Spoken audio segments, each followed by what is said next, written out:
שלום, זה החלק השני של איך לפתור קובייה הונגרית 5/5, וזה יהיה ההסבר איך לפתור אג'ים, שזה החלקים האלה, עם השטח צבעים. אז כדי לפתור אג' צריך לראות, אג' פתור נראה ככה, שלישיית אג'ים, שפה אותו צבע ופה אותו צבע, ככה הם אמורים לראות. עכשיו, איך עושים את זה? דבר ראשון מחפשים זוג פתור, כמו זה, הנה זה זוג. אחרי זה אנחנו מחפשים את השלישי שלו. איפה השלישי? זה צהוב כתום, השלישי פה. אנחנו נרים אותו ונבדוק שהוא מכסה את השטח הנכון. הוא צריך להגיע לפה. אז בואו נראה, הוא פה. יופי, זה בסדר. ויש עוד דרך לבדוק שהאמצעי והוא בצבעים שונים פה, ואז זה יצא.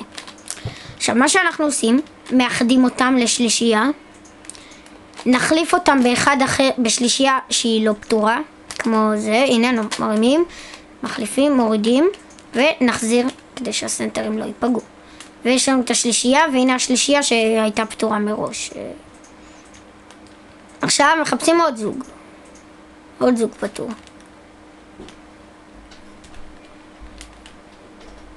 אין לנו.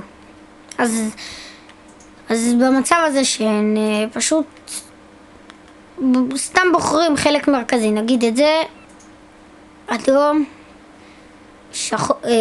שחור, מחפשים את השלישי, הנה אדום שחור, אבל הוא נמצא כבר במקום אז הוא לא טוב, נבחר את האחר, איפה האחר, הנה האדום שחור הזה. נבדוק שהוא מכסה את המקום הנכון. הוא לא, בגלל שהחלק המרכזי והוא בצבעים זהים למעלה.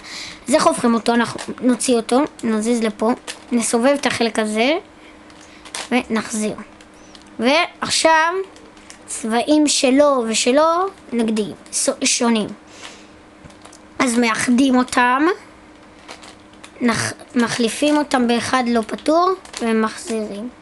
עכשיו נחפש את השלישי. הנה השלישי נמצא פה. נביא אותו שוב, לפה מולו.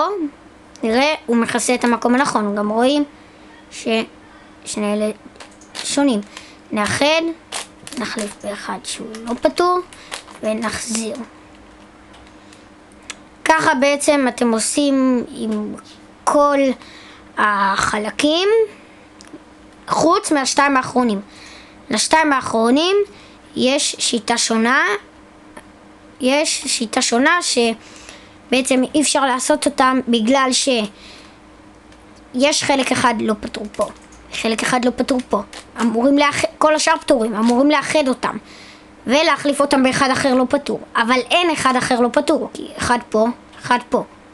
אז בלתי אפשרי לעשות את זה בשיטה הזאת, יש לזה שיטה שונה.